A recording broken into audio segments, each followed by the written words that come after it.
वंदे मातरम. आता आम्ही कातरणी गावात आहोत आणि अनायसे इथं आलेलोच आहोत. तर इथे गॅसची गाडी आलेली. कोणत्या कंपनीची गाडी आहे?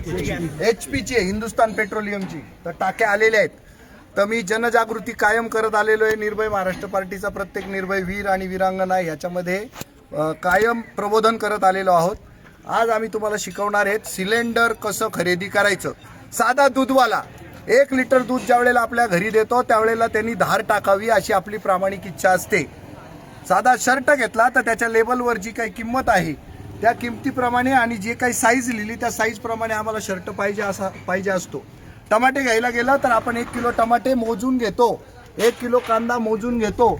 जर आज टमाट्याचा भाव पडला आणि तुम्हाला बाजार भावामध्ये 5 रुपये किलोनी जरी टोमॅटो मिळाला तरीही तुम्ही 900 ग्रॅम टमाटे घेत नाही, 1000 ग्रॅमच घेता. तसं याचं 14 किलो 200 ग्रॅम हे वजन आजपर्यंत आपण बाप जन्मात कधीच मोजून घेतलेलं नाहीये. तुम्ही सगळ्यांनी ते मोजून घेत चला. तर त्याचं प्रात्यक्षिक तुम्हाला मी दाखवतोय. आता हे साहेब आहेत, हे आलेले डिलिव्हरीला, हे आपल्याला हे काटा दाखवत आहेत. पहिल्यांदा हा त्यांचा काटा आहे. हा बदल झालेला आहे. जनरली प्रत्येक गाडीमध्ये ना एकदम गावठी गंजलेले काटे असायचे, ते पण ताण काटा असतो ना तो असायचा. हा पण ताण काटाच आहे, पण हा थोडासा मॉडर्न काटा आहे. तर आता आपण तो जिवंत आहे मेलेला आहे ते सगळं क्लिअर होईल. एक सिलेंडर काढा.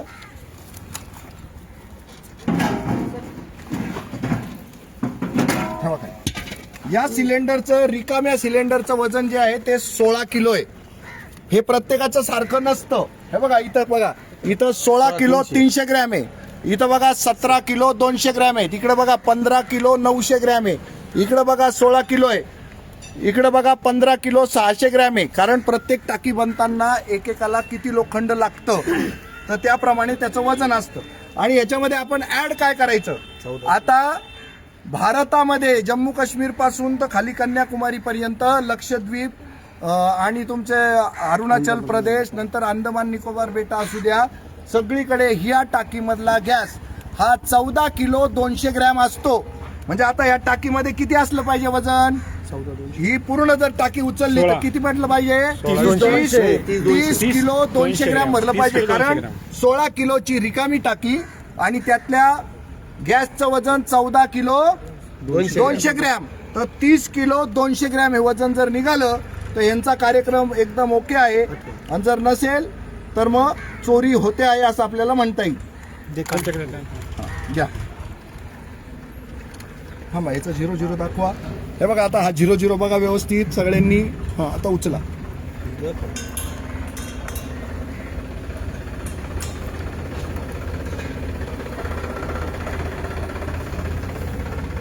एक किलो कमी 29.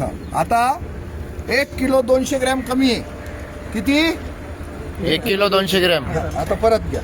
आता मी उचलतो, तुम्ही मोजा. हा तुम्ही बघा आपल्याला किती भरायला पाहिजे आता? 29. 30 किलो 200 ग्रॅम भरलं पाहिजे. आता का बरं? 30-200 फोडण्या गेलं ते 30-200 नाही 14-200 16 आहे ना, 16 आणि 14 200.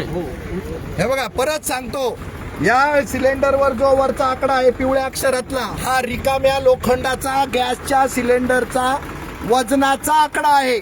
आणि आतला जो गॅस आहे तो 14 किलो 200 ग्रॅम आहे. भारतभर कोणत्याही कंपनीचं सिलेंडर असू द्या, हिंदुस्तान पेट्रोलियम असू द्या, भारत पेट्रोलियम असू द्या, इंडेन असू द्या, कुठलाही गॅस सिलेंडर असू द्या, त्याच्यातला गॅस किती असतो?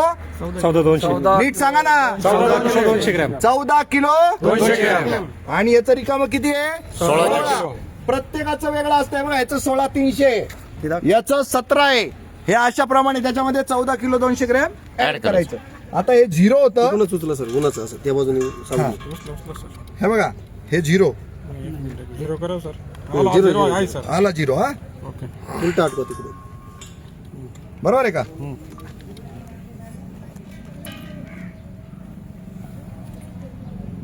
लांब 30-700. 30-700 30-700 स्थिर होत नाही, स्टिंग आहे ना ते. स्थिर होत नाही.